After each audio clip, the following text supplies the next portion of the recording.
So hey guys welcome to the part 2 of the video plant growth and development. तो guys आज इस video में मैं continue करूंगा हमारा chapter plant growth and development आगे की तरफ। ठीक है, तो पहले मैं आज स्टार्ट करूंगा कंडीशंस फॉर ग्रोथ से। ठीक है, आई नो मतलब इसके पीछे तो ये वाला टॉपिक है ग्रोथ रेट, ये टॉपिक भी मैं एक्सप्लेन करूंगा but in the next video. इस वीडियो में मैं स्टार्ट कर रहा हूँ कंडीशन फॉर ग्रोथ बिकॉज ये बहुत ही आसान टॉपिक है, सो ईजी। ठीक है, स्टार्ट करते हैं। सबसे पहले conditions for growth. What is the meaning of conditions for growth? यानी जब एक प्लांट ग्रो करता है, जब उसकी ग्रोथ हो रही होती है तो उसको क्या क्या चीज़ें ज़रूरत पड़ती हैं, कैसी कंडीशंस होनी चाहिए ताकि प्लांट अच्छे से ग्रो कर पाए। ठीक है, सबसे पहले ये हम ही से क्वेश्चन पूछता है कि आप ही लिखिए नेसेसरी कंडीशंस फॉर ग्रोथ, और फिर उसका आंसर एनसीईआरटी खुद ही लिख देती है कि अगर आप एक लिस्ट बनाएंगे और उस पर लिखेंगे क्या क्या ज़रूरी चीज़ें हैं प्लांट ग्रोथ के लिए, तो उस लिस्ट में वाटर, ऑक्सीजन और न्यूट्रिएंट्स आएंगे। अब वाटर का क्या रोल है इन ग्रोथ, तो सबसे पहले हम ये समझते हैं। अगर कोई आपसे पूछे कि प्लांट की सेल्स कैसे ग्रो करती हैं, प्लांट की सेल्स ग्रो करती हैं जब सेल्स में इलोंगेशन होता है। ठीक है, इलोंगेट जब सेल्स हो जाती हैं, लंबी हो जाती हैं, बढ़ जाती हैं। ठीक है, तो अगर आपको याद हो, जो सेल्स होती हैं, प्लांट की जो सेल्स होती हैं वो पानी को एब्जॉर्ब कर लेती हैं और स्वेलअप हो जाती हैं, यानी टर्जिड हो जाती हैं। जब वो टर्जिड हो जाती हैं, स्वेलअप हो जाती हैं, तो सेल्स का साइज बढ़ जाता है। ठीक है, तो यहाँ पे ये एक कंडीशन है फॉर ग्रोथ। ठीक है, और पानी जो है ये एक मीडियम देता है ताकि एंजाइम की एक्टिविटी हो सके, ताकि एंजाइम्स अपने काम कर सके। ठीक है, कैसे करता है, प्रोसेस क्या है, उतनी डिटेल में जाने की ज़रूरत नहीं है बिकॉज एनसीईआरटी में जो लाइन लिख के दैट्स इट, क्वेश्चन इसी से आएगा। ठीक है, ऑक्सीजन का क्या रोल है? ऑक्सीजन जो है ये क्या काम करता है? बेसिकली ऑक्सीजन एरोबिक रेस्पिरेशन करता है। एरोबिक रेस्पिरेशन से ग्लूकोज का ब्रेक डाउन होता है, और जब ग्लूकोज का ब्रेक डाउन होता है तो मेटाबॉलिक एनर्जी रिलीज होती है जो कि हमारे प्लांट की ग्रोथ के लिए ज़रूरी है।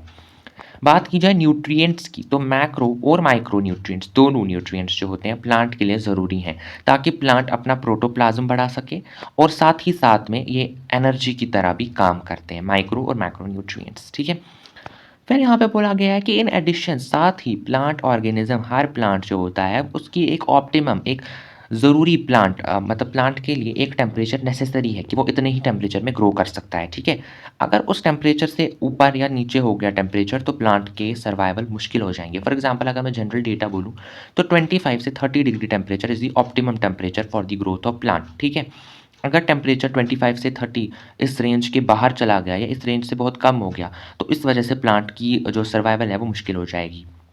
ठीक है, एनवायरमेंटल फैक्टर्स जैसे कि लाइट और ग्रेविटी वो भी प्लांट को ग्रोथ में अफेक्ट करते हैं, ग्रोथ पे एक रोल जो है एग्जर्ट करते हैं, यानी उनका भी एक रोल है ग्रोथ में। ग्रेविटी और लाइट का क्या रोल है वो अगर मैं आपको थोड़ा सा बताना चाहूँ तो देखो, लाइट की अगर हम बात करें तो जब सनलाइट पड़ती है प्लांट के ऊपर तो क्लोरोफिल की सिंथेसिस होती है, फ्लावरिंग होती है। ठीक है, और ग्रेविटी से जो है इससे हमें जियोट्रॉपिज्म और फोटोट्रॉपिज्म पता चलता है। ये प्रोसेस एनसीईआरटी में तो नहीं दिए हुए हैं लेकिन जनरली मैंने आपको यहाँ पे बोल दिया। ठीक है, तो अब हम नेक्स्ट टॉपिक पे चलते हैं।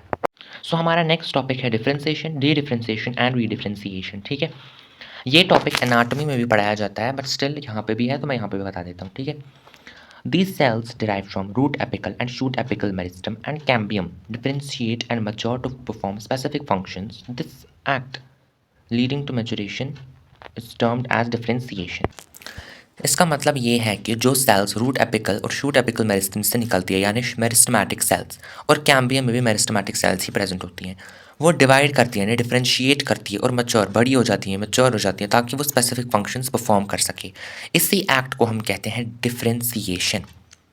डिफरेंशिएशन के टाइम सेल्स में स्ट्रक्चरल चेंजेस आ जाती हैं, यानी सेल के स्ट्रक्चर में चेंजेस आ जाती हैं, यानी उनके सेल वॉल और प्रोटोप्लाज्म में चेंज आ जाती है।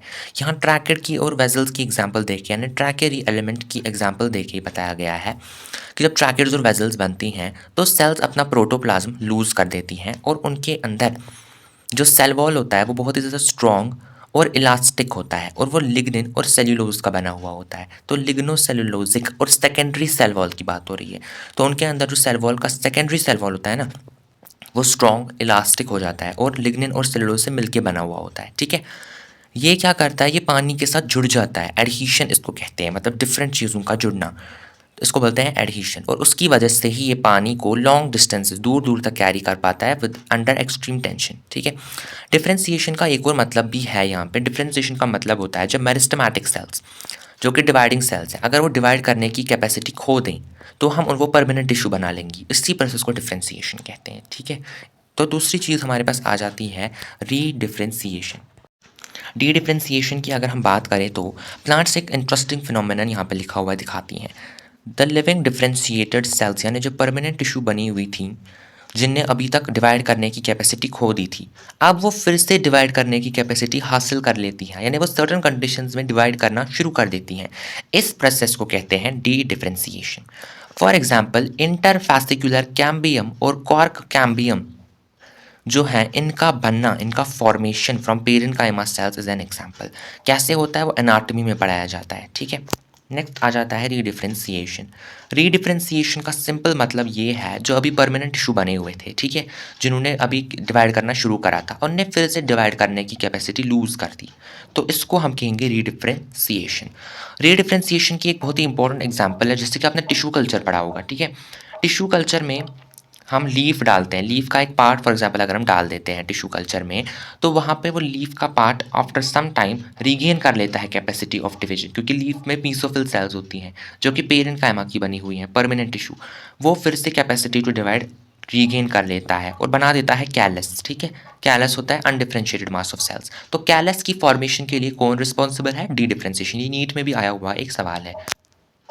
उसके बाद ये वाला जो पार्ट है यहाँ पे, we have mention that the growth in plant is open. मैंने आपको पहले लेक्चर में बताया था कि जो प्लांट की ग्रोथ होती है ना, वो ओपन होती है। ओपन का मतलब मेरिस्टम की एक्टिविटी की वजह से अगर प्लांट का कोई पार्ट बन रहा है तो उसको हम कहते हैं ओपन ग्रोथ, ठीक है। ये इनडिटर्मिनेट होती है, वहाँ पे मैंने बोला था इनडिटर्मिनेट मतलब अनलिमिटेड ग्रोथ, कॉन्टिन्यूस ग्रोथ। और डिटर्मिनेट, अब यहाँ पे डिटर्मिनेट इन लोगों ने वर्ड यूज़ किया है। Y determinate? बिकॉज डिटर्मिनेट इसीलिए बोला गया है क्योंकि जब लेटरल ब्रांचेस पे लीफ आ जाती है तो उस पार्ट पे जो ग्रोथ होती है वो रुक जाती है, ठीक है। तो यहाँ पे लिखा हुआ है now we may say that the same meristem. देखो, इवन डिफरेंशिएशन यहाँ पे बोला गया है कि जो प्लांट के अंदर डिफरेंशिएशन होती है वो भी ओपन होती है, मतलब मेरिस्टम की वजह से पहले डिवीजन होता है सेल का, क्योंकि जो सेल्स और टिश्यू, सेल्स या टिश्यूज़ जो कि सेम मेरिस्टम से बाहर निकलते हैं वो डिफरेंट स्ट्रक्चर बना देते हैं एट मैच्योरिटी, यानी मेरिस्टम से निकले हुए सेल्स या टिश्यूज़ अलग अलग स्ट्रक्चर बना देते हैं जब वो मैच्योर हो जाते हैं ना, डिवाइड करते हैं। फाइनल स्ट्रक्चर जो होता है ना, वो लोकेशन पे भी डिपेंड करता है जहाँ पे सेल है कि वो क्या बनाएगा, ठीक है। फॉर एग्जाम्पल रूट के टिप की एग्जाम्पल अगर लेंगे तो रूट एपेक्स पे यानी रूट की टिप पे सेल्स की अगर हम लोग बात करें तो जो रूट की टिप से दूर होती हैं सेल्स वो बना देती हैं रूट कैप, ठीक है। और जो कि साइड पे होती हैं वो सेल्स बना देती हैं एपिडर्मिस, ठीक है। यहाँ पे एग्जांपल है, यहाँ पे और भी एग्जांपल्स हम दे सकते हैं, लेकिन एनसीईआरटी पे फिलहाल इतना ही है और ये वाला पैराग्राफ इसी तरीके से ख़त्म हो जाता है। अब आते हैं ग्रोथ रेट पर, ठीक है। तो ग्रोथ रेट सबसे पहली एनसीईआरटी की लाइन है, the increased growth per unit time is called as growth rate. Simple example हमें जो सर ने इसका बताया था मैं आपको बताता हूँ। देखो, मेरे पास एक लीफ है, ठीक है, छोटी लीफ है, मैंने उसका सरफेस एरिया मेजर किया, तो अगर उसका सरफेस एरिया 50 मैं मान लेता हूँ 50 सेंटीमीटर स्क्वायर है, तो मैंने 6 दिन के बाद फिर वापस से उसका सरफेस एरिया मेजर किया और मुझे उसका एरिया जो है वो दिखा बढ़ता हुआ, मेरे को वो दिखा 60 सेंटीमीटर स्क्वायर। तो इस तरीके से ग्रोथ हुई। ग्रोथ हम नंबर के फॉर्म में भी एक्सप्रेस कर सकते हैं। तो इंक्रीज्ड ग्रोथ, कितनी ग्रोथ हुई पर यूनिट टाइम, टाइम के रिस्पेक्ट में, उसको हम कहते हैं ग्रोथ रेट। तो किस रेट से, किस स्पीड से ग्रोथ हो रही है उसको हम मैथमेटिकली दिखा सकते हैं, ठीक है। एक ऑर्गेनिज्म या उसका पार्ट सेल्स बना सकता है बहुत सारे तरीकों से।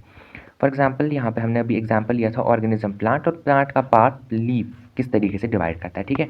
उसके बाद यहाँ पे डायग्राम्स हैं जो कि मैं अभी एक्सप्लेन करूँगा, पहले हम इसकी थियरी पढ़ लेते हैं। तो यहाँ पहली लाइन है, the growth rate shows an increase that may be arithmetic और जियोमेट्रिकल। तो अरिथमेटिक और ज्योमेट्रिकल ग्रोथ के बारे में अब हम पढ़ेंगे, ठीक है।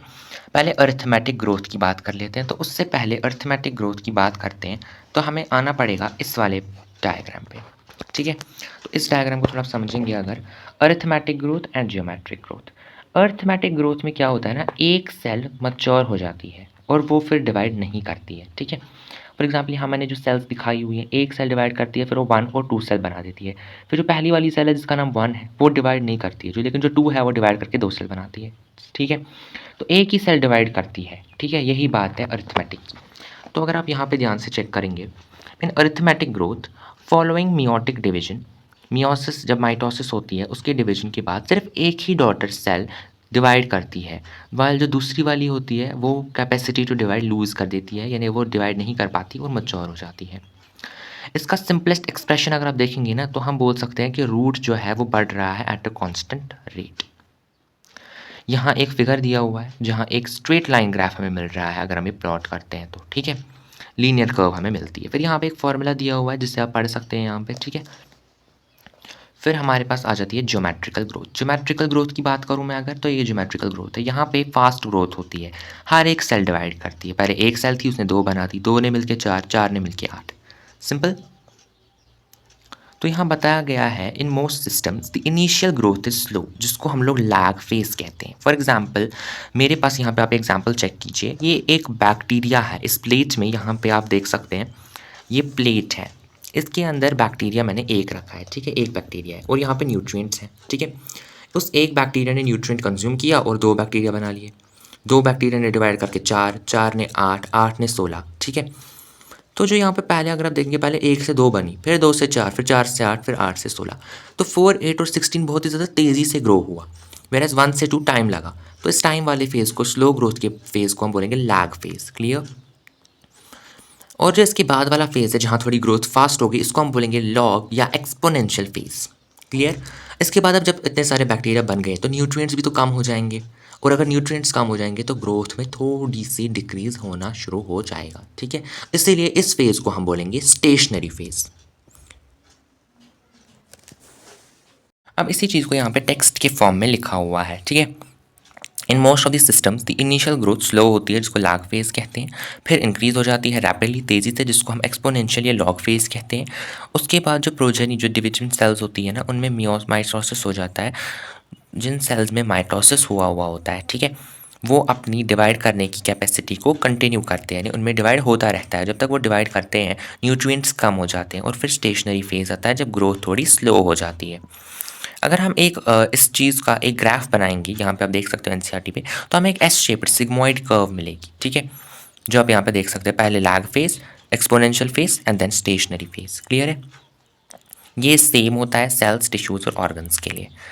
यहाँ पे बोला गया अगर आप ट्री के लिए एक सिग्मोइड, ट्री के लिए एक कर्व बनाएंगे तो वो कैसी बनेगी, तो ट्री के लिए भी एक सिग्मोइड कर्व ही मिलेगी। बिकॉज जब ट्री, पहले स्प्रिंग होता है तो ट्री धीरे धीरे ग्रो करता है, फिर समर में ट्री तेज़ी से ग्रो करता है, और फिर ऑटम या विंटर में ट्री की ग्रोथ थोड़ी कम हो जाती है, ठीक है। फिर यहाँ पे एक फॉर्मूला लिखा हुआ है जिसको आप डायरेक्ट याद कर लीजिए, इसकी एक्सप्लेनेशन में ज़्यादा जाने की ज़रूरत नहीं है, फॉर्मूला आप याद कर सकते हैं।